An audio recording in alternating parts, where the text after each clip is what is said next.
Do you wait for everything to be perfect and lined up straight before you make a choice? How hard are you trying to get everything in your life right? What if jumping in and getting messy is one of the ways to find out what works for you? Discover how being willing to mess up can create the phenomenal life you truly desire. Get ready to quit judging and start embracing all of your messy adventures. Now, here's your host, self-declared messy living expert, Petrina Fava. Hey, welcome to Messy Adventures in Living on this, what happens to be Monday morning as we're recording live, but whatever day it is for you, whatever time, welcome. Thank you for being here.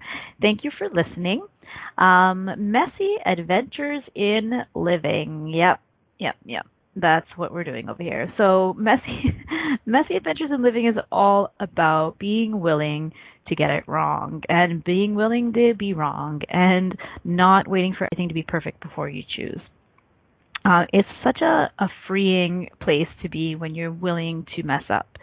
And you can gain so much awareness when you're willing to just choose something instead of waiting to have everything straight and perfect before you make the right choice. Because what is the right choice? Is there any right choice? And what if there is no right and wrong choice? What if there's just choice? How much more fun could your life be if you were willing to mess up and choose in order to then get awareness about what you would actually like to have in your life? Can you really know what you would like to have in your life if you never choose anything? So Messy Adventures in Living is a space where we talk about all kinds of things in life and where you get inspired to just choose something and then see what that creates in your life and to let go of the rightness and the wrongness of your choices. I'm Petrina Fava, your host. Here are some of the ways that I be in the world. I have 3 great kids. They are 13 years old and 10 years old and 7 years old. And we just got back from a week away at an overnight camp where I have the privilege of being the camp nurse for the week, and my kids get to have fun camping, being away from me and being independent and being on their own and making their own choices and hanging out with their friends and creating friendships and participating in activities they've never participated in before, canoeing and kayaking and archery and fishing and all kinds of stuff like that. How did I get so lucky? And also, I am a registered nurse, pediatric nurse. I have been for 20 years. I get the privilege of hanging out with kids and families who are come to us at some of their most vulnerable times. And I have learned and I have seen so much and learned so much from these families about vulnerability and about the magic of the body and about the magic of not having a judgment about your body and about the magic of just not making things significant. Actually, the kids that I have cared for over the last 20 years have taught me a lot about not making things significant and the magic that can create and the amazing possibilities that get created when you don't make things heavy and significant about some of the things that are showing up in your world. Just amazing. I feel extremely lucky. I'm also an author. I notice that I keep forgetting to mention this sometimes. So I've contributed chapters in 3 really great books. One of them is called Creations, Conscious Fertility, Conception, Pregnancy, and Birth. I wrote a chapter in that book about my experience with a miscarriage and how I was projecting a lot of hate onto my body while also trying to get pregnant again and how that wasn't working. And how when I started to ask my body some questions and when I started being grateful for my body, how things started to change. So a great chapter in there that I love. And I also wrote a chapter in a book called Possibilities in Parenting about Toolbox for Bullied Kids. And I wrote a chapter in a book called Judgment. Wow, it's just gone from my head right now. I'll get back to it later. Title is gone. Anyways, The Power of Releasing Judgment, of course. How could I forget? So that's a little bit about me. There's more, but if you want to know more about me, there's too much to mention on this show. I could take up like half an hour. You can go to petrinafava.com and check me out there. Okay, let's get to our topic. So we are talking about parenting today after I spent a week with 120 children and a handful of teenagers.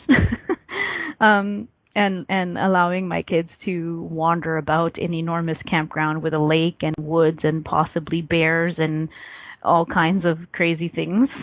So I came up with this topic while I was there, actually. Parenting from contribution instead of control.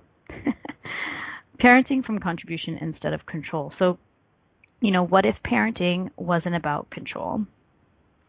Many people, many of us assume that kids are not as smart as adults, right? So parenting becomes this sudden launch of molding and controlling techniques. We think we're guiding them to make the right choices. But what if what we're actually doing is using our judgments to fit them into a neat little package that we've decided is success? So what if molding them into what we think is a good person or a successful person is actually an enormous unkindness to them? Would you be willing to ask what you can contribute to them without any judgment of what that would look like? Would you be willing to acknowledge that your kids have their own path, that they know what they're doing when they make their own choices, even if it's not cognitively? And even if their choices look like destruction to you. Really imagine what it would be like to have a generation of people in the world who, as children, were allowed to choose and create their own lives without being judged in any way, without being told what was right and what was wrong. Imagine the kind of world we would live in if all of the people in the world, as children, were empowered to make their own choices, truly, without any judgment, without being told what was right or wrong. And that may sound like craziness to you if you've never heard this concept. Like, how can you raise a child without a concept of right and wrong? And how could you ever expect that kid to turn out well-adjusted, or to turn out good, or to turn out right, if you don't teach them what's right or wrong? But see, the underlying assumption there is that they don't know the difference between right and wrong. They don't know, actually, is the whole underlying assumption, right? It's a huge, huge assumption that underlies parenting and children, is that the kids don't know anything and that the adults know stuff, and that we need to impart our wisdom onto the kids. And I can tell you, I really believe that the opposite is true. I really have come to realize that over the course of our lives, we begin to unknow what we know. And as we are told, as we are taught the difference between right and wrong from our parents, from our schools, from our society, we unlearn how to know.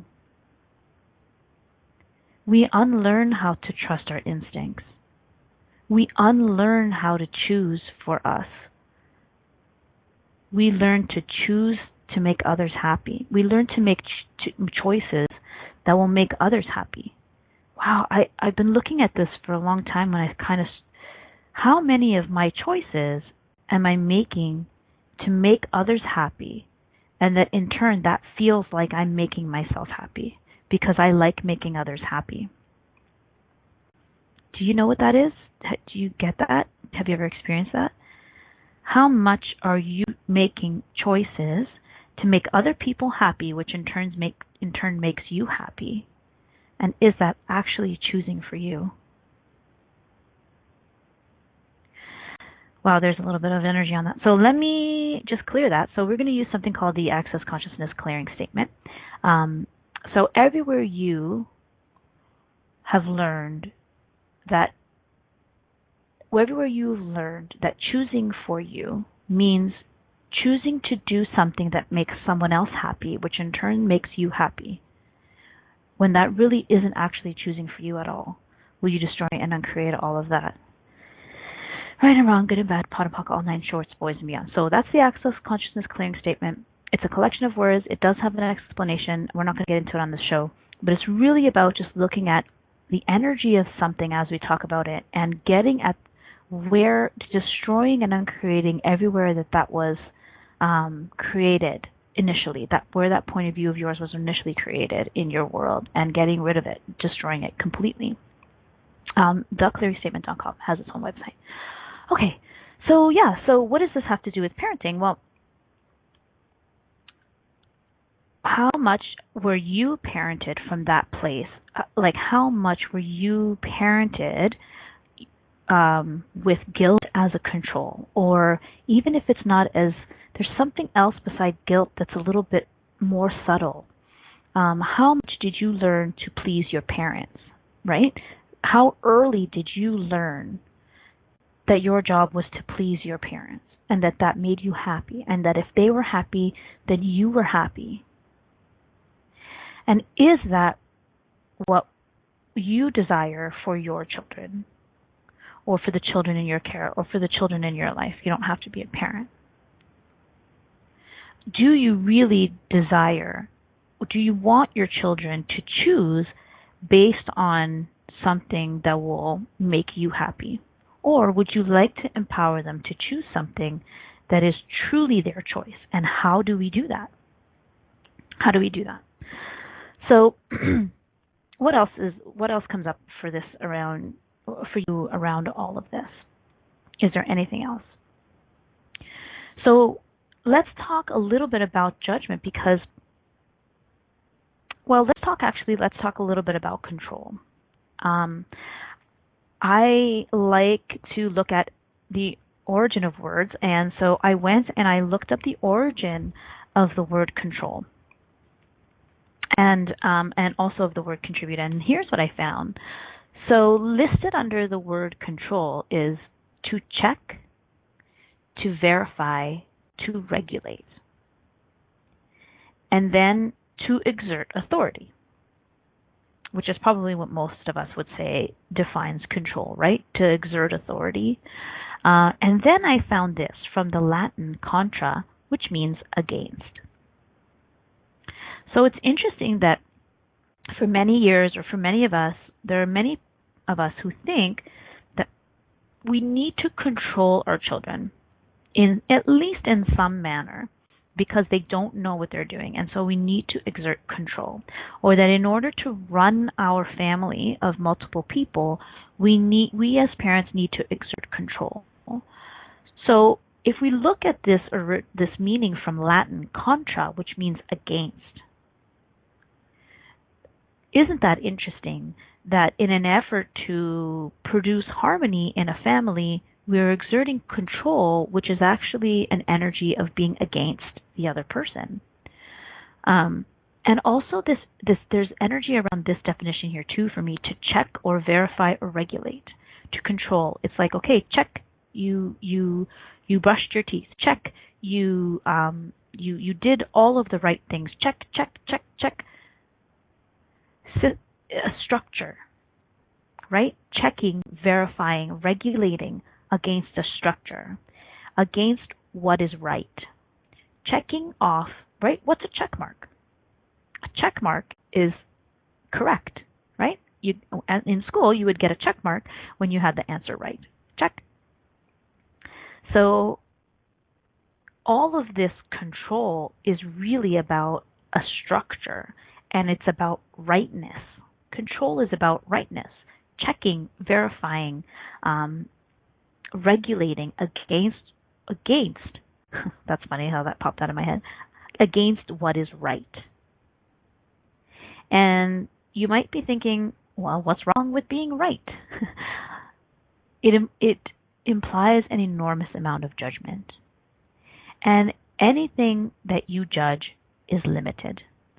So how much are you limiting your children by the judgments you are perpetrating on them, even if they look like the right judgments, the good judgments? Of course you should go to school and get an education. That's the right thing to do. Of course you should be a kind person. That's the right way to be in this world. Of course you should get a high-paying job. That's the right way to get money and be successful.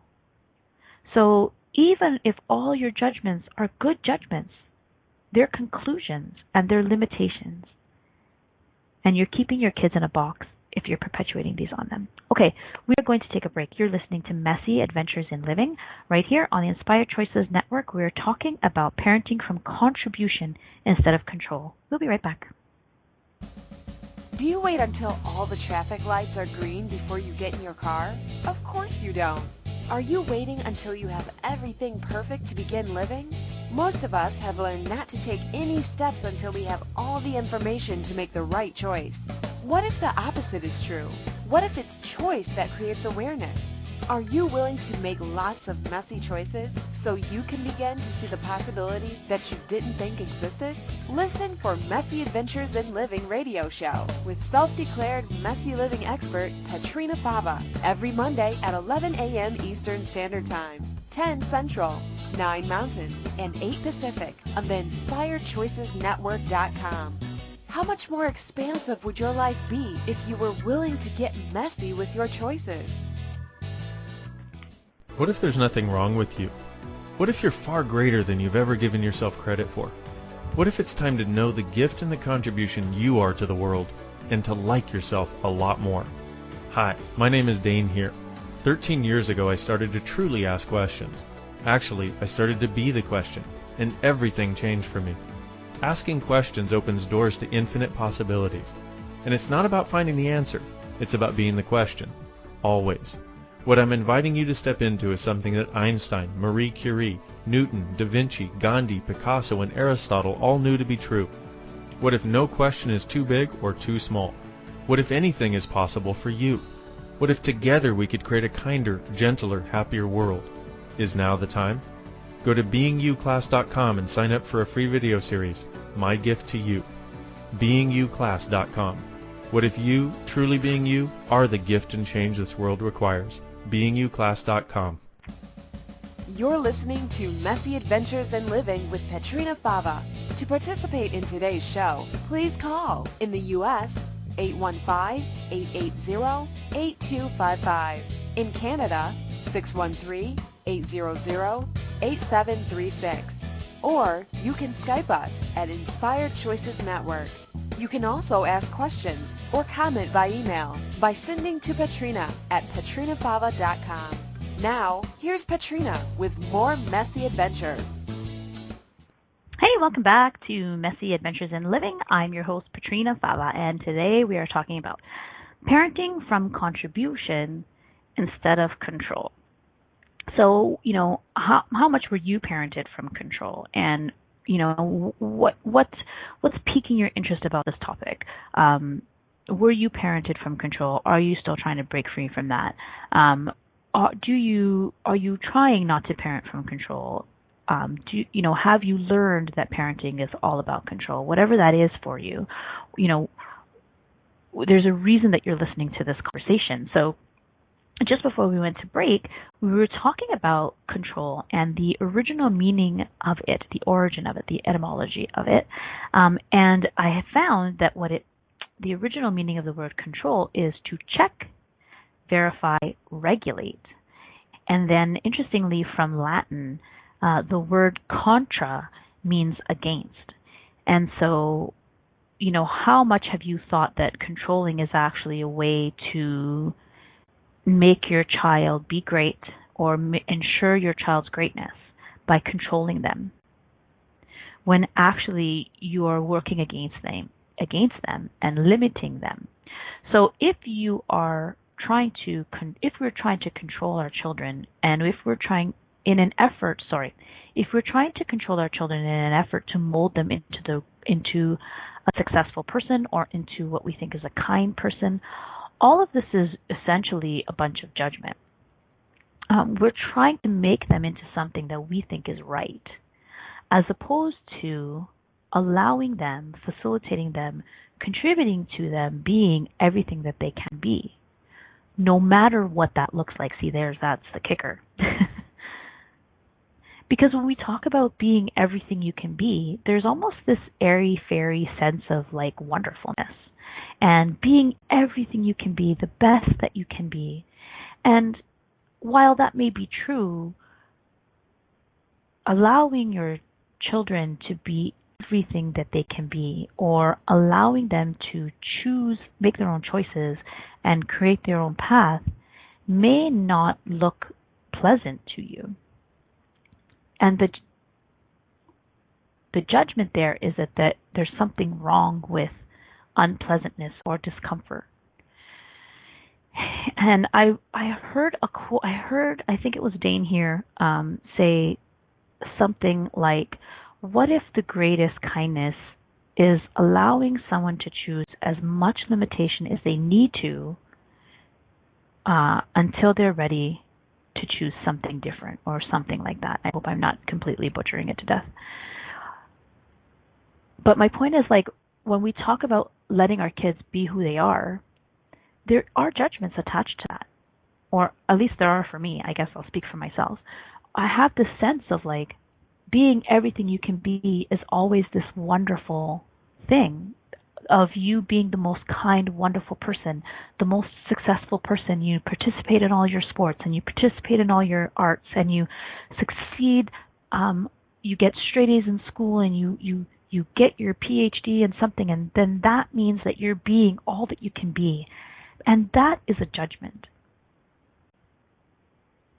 So this is the thing, right? Sometimes our judgments look like good things, and unless we get rid of those judgments, and unless we stop projecting those judgments at our kids, even if they look like good ones to you, then our children can never be free to choose their own life and to choose their own path, or to choose as much limitation as they need to until they're ready to choose something different.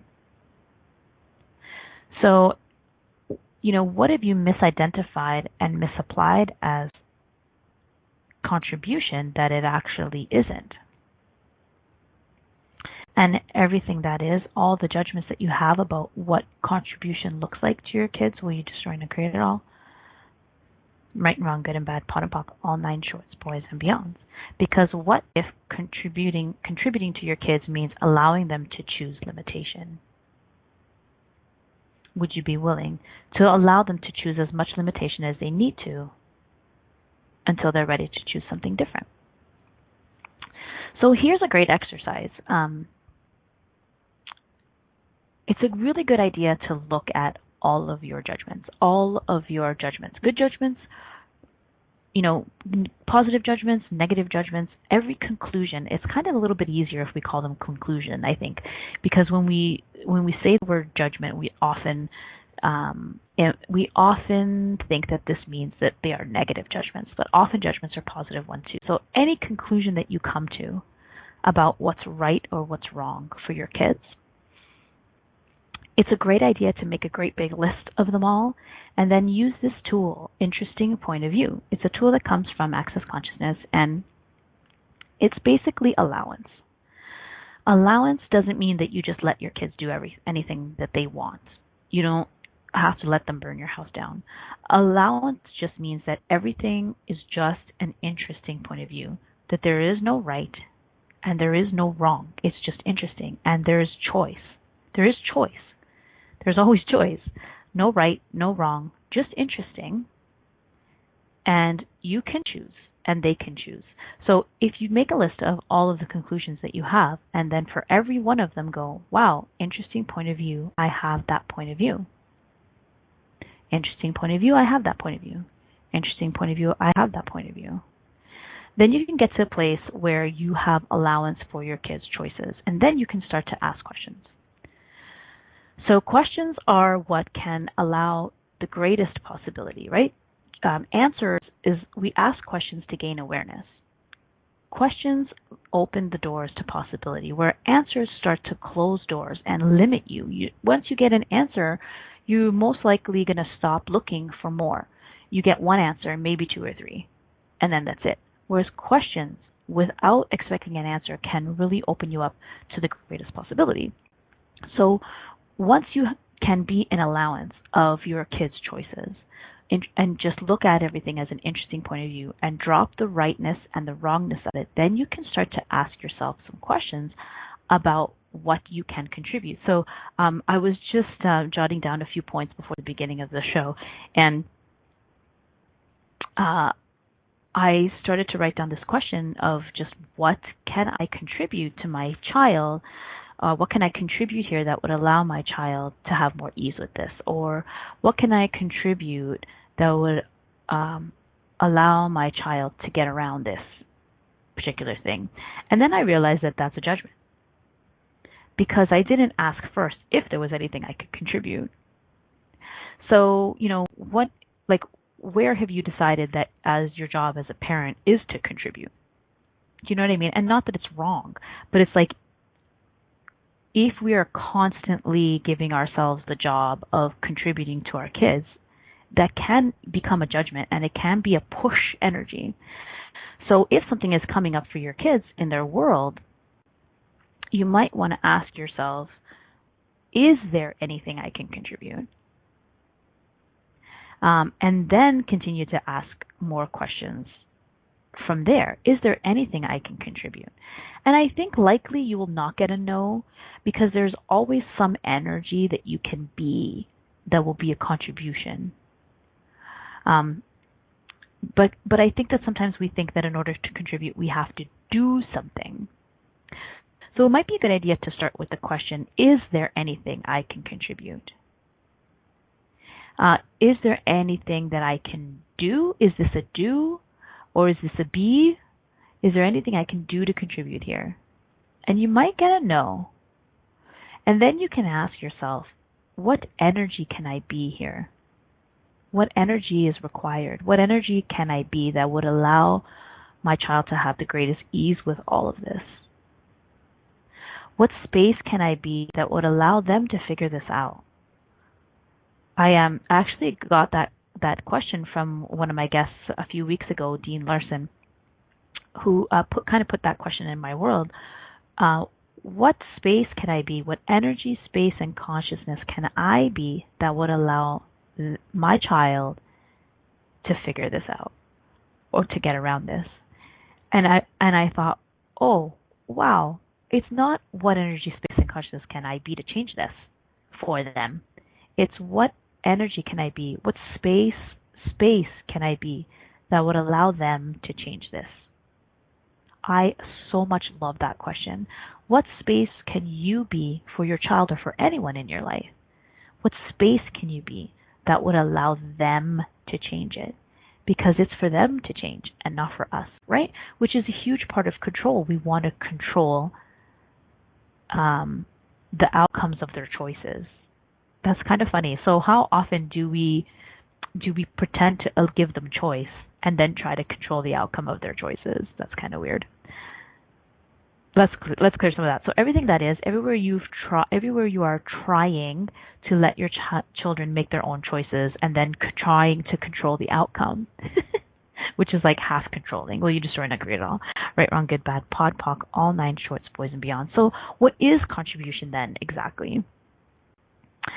So, of course, I went back to Etymology Online, and here is what the origin of the word contribute is. It's to bring together, to add, to unite, to collect.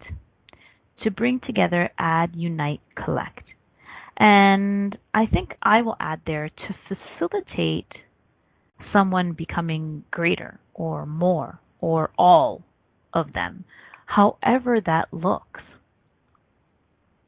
So you may ask, what energy and space can I be to contribute to this person, to contribute to my kid, to facilitate them becoming greater? And then what's actually required is something that looks like destruction.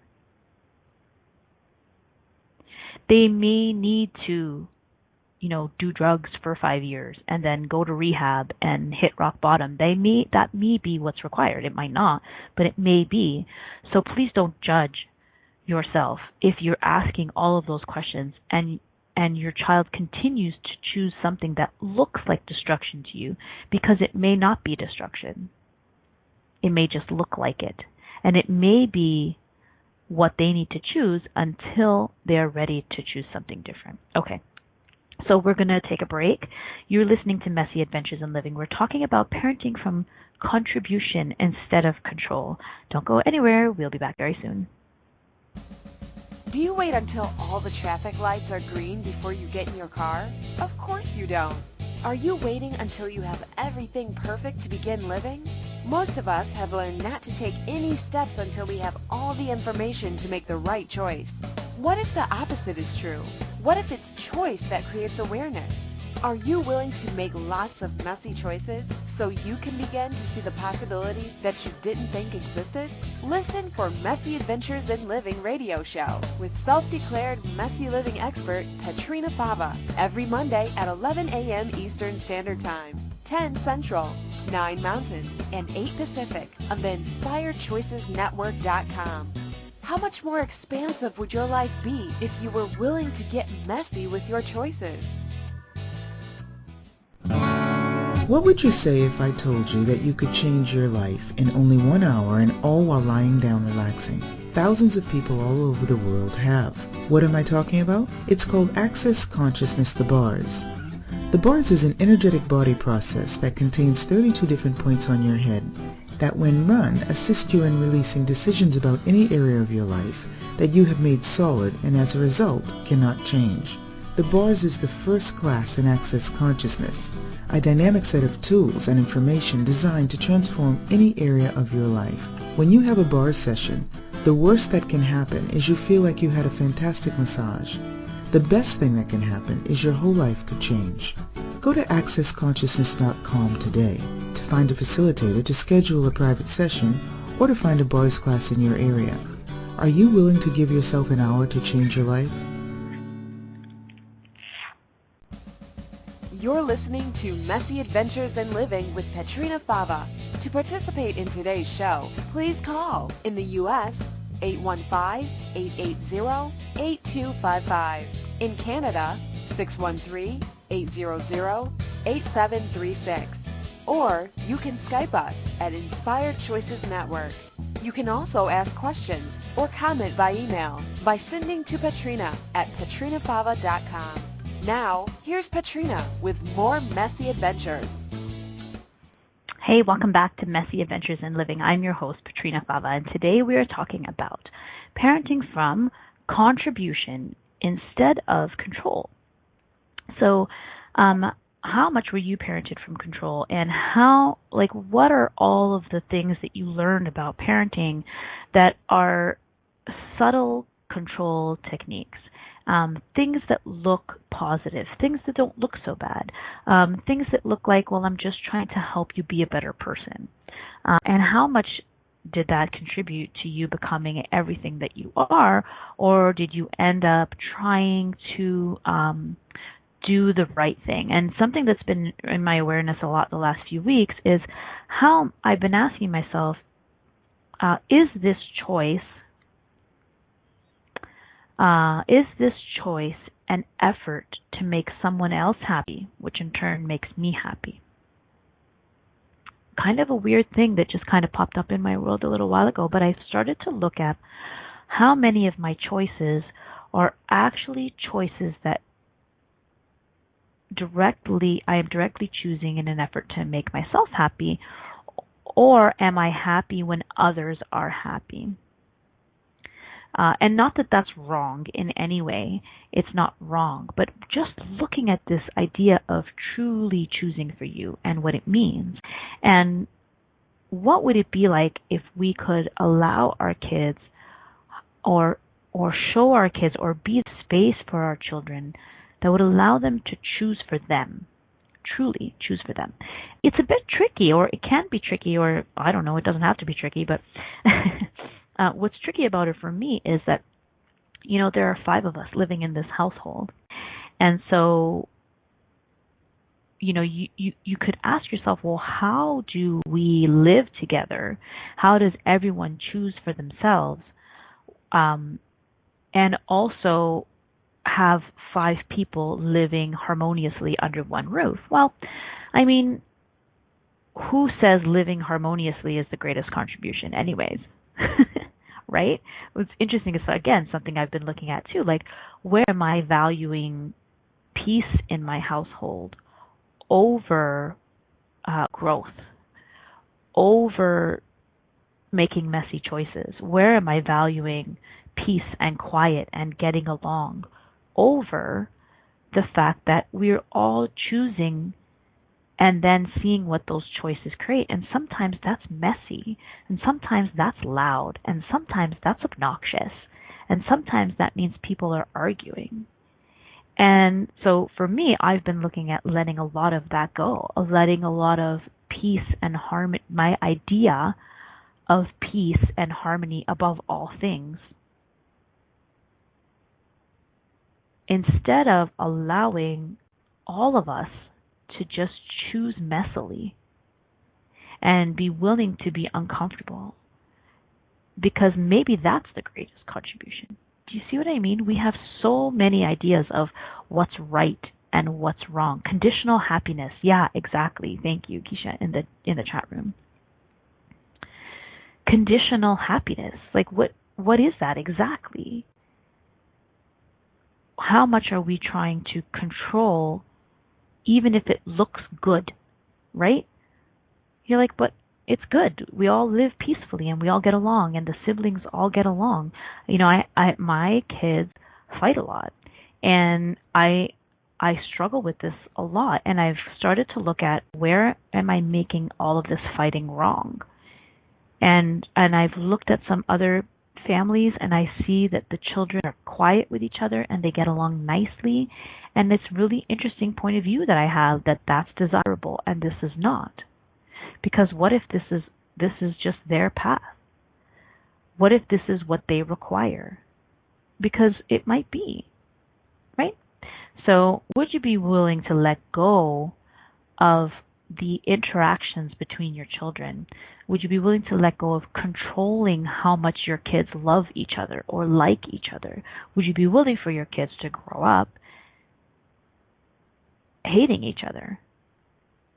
What if that wasn't wrong? What if that was just a choice? What if that was what they needed to choose? What if they put themselves together in this lifetime for that exact reason? What if they're sorting something out?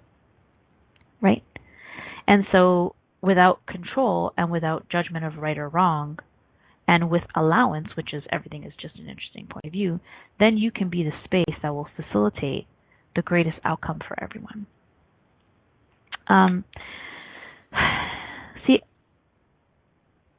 So allowance is everything is just an interesting point of view, and that it doesn't have to affect you.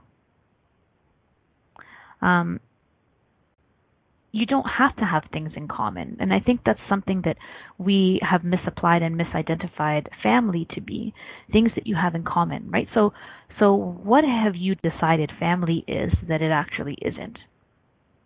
Right? There's a lot of points of view out there about family. If you look at how families are portrayed on television, and what people are taught in school or what's on social media, like there's a lot of points of view about how a family should be and what family means.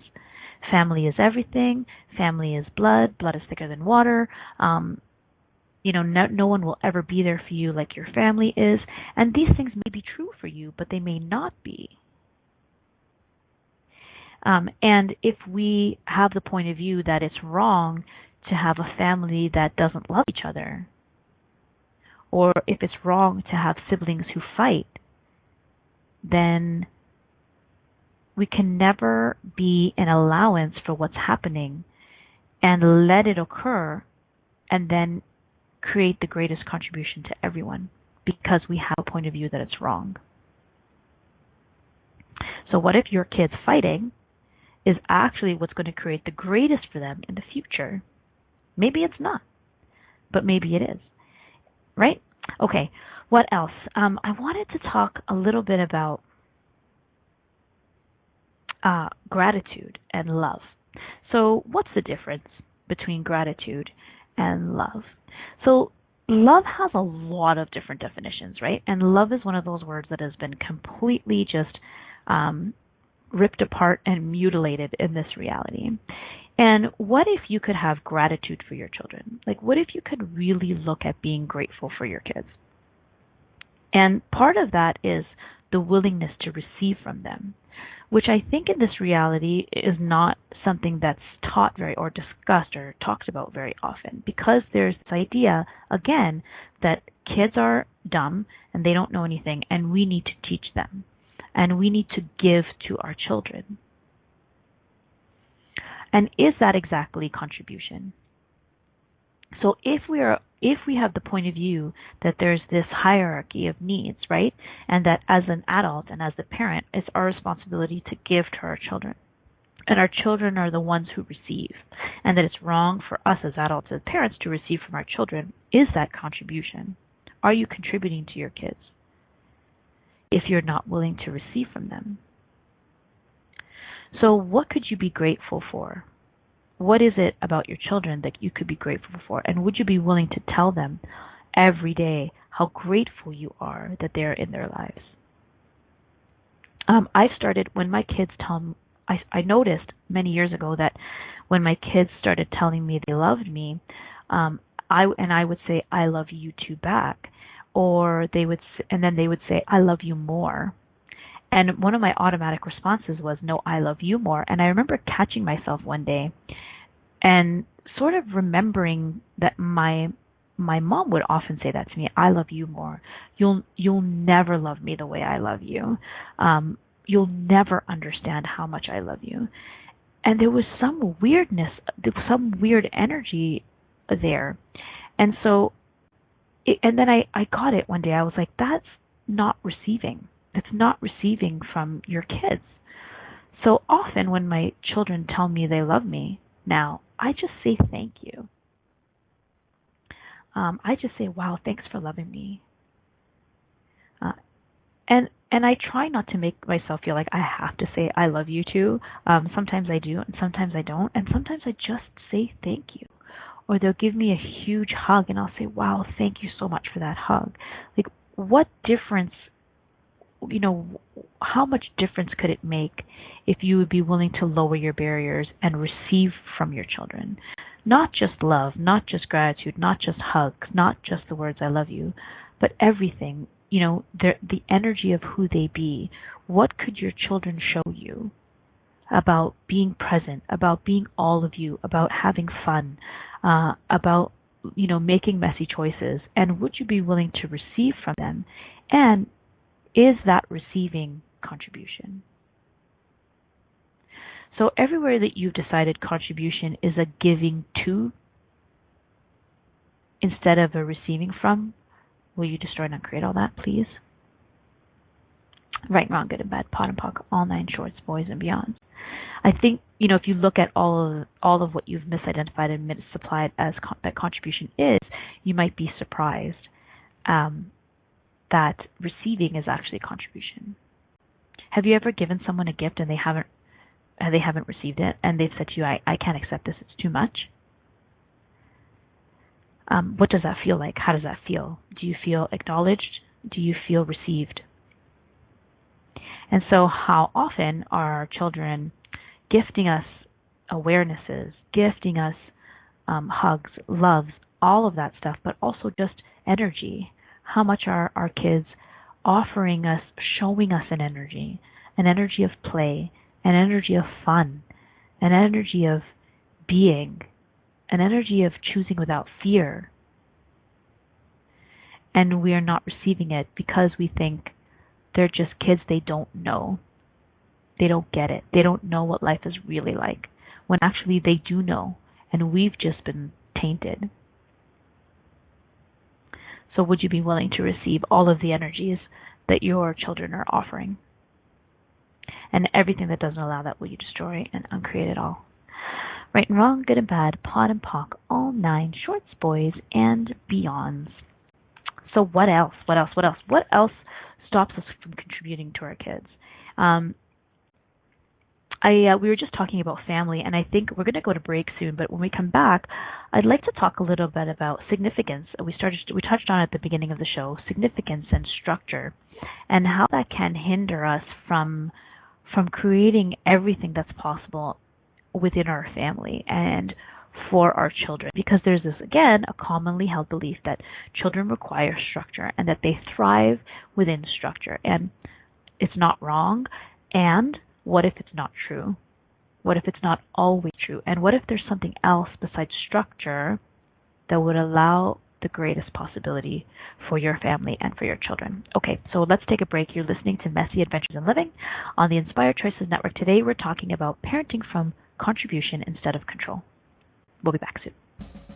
Do you wait until all the traffic lights are green before you get in your car? Of course you don't. Are you waiting until you have everything perfect to begin living? Most of us have learned not to take any steps until we have all the information to make the right choice. What if the opposite is true? What if it's choice that creates awareness? Are you willing to make lots of messy choices so you can begin to see the possibilities that you didn't think existed? Listen for Messy Adventures in Living radio show with self-declared messy living expert Petrina Fava every Monday at 11 a.m. Eastern Standard Time, 10 Central, 9 Mountain, and 8 Pacific on the InspiredChoicesNetwork.com. How much more expansive would your life be if you were willing to get messy with your choices? What if you really do change molecules by your interaction with them? What if the change you've been looking for is right before your eyes? What if the uncomfortableness that comes with difference could be fun? What if the closed-minded people of the world no longer determined our world? What if gratitude trumps judgment every time? What if your kindness healed the world? What if the earth is asking for your help? And what if you had the resources to give it? This is your invitation to step into something that Einstein, Marie Curie, Picasso, Da Vinci, Shakespeare, Aristotle all knew to be true. Hi, my name is Dane here. 13 years ago I started to truly ask questions. Actually, I started to be the question, and everything changed for me. What if there are no dumb questions? Or any question too large? What if you being you are the gift and the change this world requires? Is now the time? For more questions to create a change in your world, sign up for a free video series at beingyouclass.com. My gift to you, beingyouclass.com. You're listening to Messy Adventures in Living with Petrina Fava. To participate in today's show, please call in the U.S. 815-880-8255. In Canada, 613-800-8736. Or you can Skype us at Inspired Choices Network. You can also ask questions or comment by email by sending to Petrina at petrinafava.com. Now, here's Petrina with more Messy Adventures. Hey, welcome back to Messy Adventures in Living. I'm your host, Petrina Fava. Today our show is parenting from contribution instead of control. So over the last hour, we've been talking about what is control and what is contribution and all of the places where we've kind of messed those up and where we think that contributing is about doing something to someone or adding something to someone exactly. And what if that's not what it is? What if contribution is, being an allowance, being space? What if being a contribution is not defined? What if the best way to be a contribution is to ask if you can be a contribution and then ask, what can you contribute? Control, a lot of control, all of control is about judgment, about right and wrong. When we looked at the etymology of the word control, we saw that a huge part of it is to check, to verify, right? Check mark, check mark, check mark, right, right, right. A lot of control is about rightness and wrongness. All of it is, actually. Controlling is all about rightness. And there is no rightness and there is no wrongness. Everything is a choice. And every choice creates an awareness. So would you be willing to drop control and embrace contribution? And I would look at everywhere you've decided what that means. Destroy it, uncreate it, right, wrong, good and bad, pot and punk, all nine shorts, boys, and beyonds. Okay, so let's look at structure and significance, because I feel like this is a huge part of family and a huge part of trying to control your children. So, what if there was no structure? What if you could parent from no structure, no significance, no form? What would that look like? And you might be thinking, why in the world would I ever want to do something like that? But see, the thing is that when you have no form, no structure, no significance, then anything is changeable. But as long as you have form and structure in place, then things cannot change, because a form and a structure is so solid. It's so historical. You function a lot from the past in form and structure. You function a lot from judgment. This is the way it is. This is the way it will always be. And how much of that is ingrained in family structures. I remember a long time ago my mom said to me about something. I think I had my first boyfriend, and she said to me, "Be careful that you don't like kiss in public, because wouldn't want anyone to see, like any of our extended family to see you doing that." And I remember she said this sentence, and it is, we're not that kind of people. And of course I reacted to that, because my reaction was, and when you react to something, you lock it in place even more, just FYI. But my initial reaction to that was, don't tell me who I am. We're not that kind of people. What does that even mean? Don't lump me into to a group of people. Don't tell me what kind of people I belong to or what kind of person I am. And so, as a parent, have you decided that it's your job to decide what kind of people your children should be?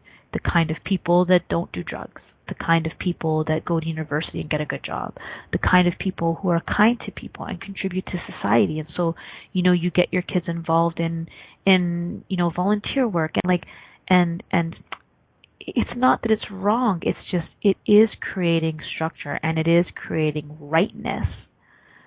This is the right way to be. We should be kind, loving people who volunteer and who are of service. We should be the kind of people who don't do drugs. We should be the kind of people who get a good education. And what if that's not the greatest contribution to your kids? What if that's just not what they would like to choose in this life, in this lifetime? Would you be willing to contribute any energy, any space that is required, that your children require, to fulfill whatever needs to be fulfilled in this lifetime for them, whatever that may look like?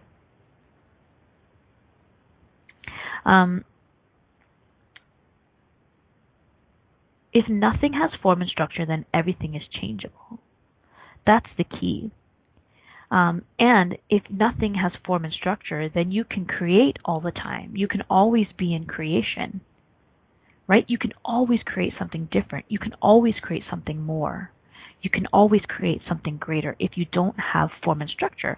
You can have a system, because you need to work within a system. It's great to have a system so that things work well. But see, the difference between system and structure is that the system is changeable. That's the key. Would you be willing to create a system in your family that is loose, that allows for change, that allows people to be and to choose whatever they would like, while also maintaining something that works for everyone and something that is generative and creative for all of you without judgment? Would you be willing to contribute in that way? Oh boy, we are just all over the place today talking about judgment and allowance and discrimination and form and structure. So what else is there around this topic for you? How much have you decided that control is the right way to parent, while also resisting? Like, if you think about, you were parented from control. Were you parented from control, and how much did you resist control? And so are you going the other way? Like, are you completely allowing your kids to do anything they want and whatever they want in an effort to not be a controlling parent? And what if there's something different? What if you don't have to allow your kids to burn your house down? Because that's the thing, right? This is not about extremes. This is not about right or wrong. This is not about swinging from one extreme to the other. I was controlled as a child to the nth degree, and so now I'm going to just let my kids do whatever they want. Remember that there is a way to contribute to your kids. Okay, so thank you so much for being here on Messy Adventures in Living. What else is possible with control and contribution in parenting? And what would it take to be constantly in the question about if you can contribute to your kids and what you can contribute to them? Thanks for being here. Join me next week on Messy Adventures in Living, where we'll be talking more about choices, messy choices, fun choices. Thank you so much. Have a great week, everyone. Bye-bye. Thanks for playing with us on Messy Adventures in Living. Petrina Fava will return next Monday at 11 a.m. Eastern Standard Time, 10 a.m. Central. 9 a.m. Mountain, and 8 a.m. Pacific on Inspired Choices Network. We'd love to have you join us again. Until next time, have fun creating your phenomenal life, mess and all.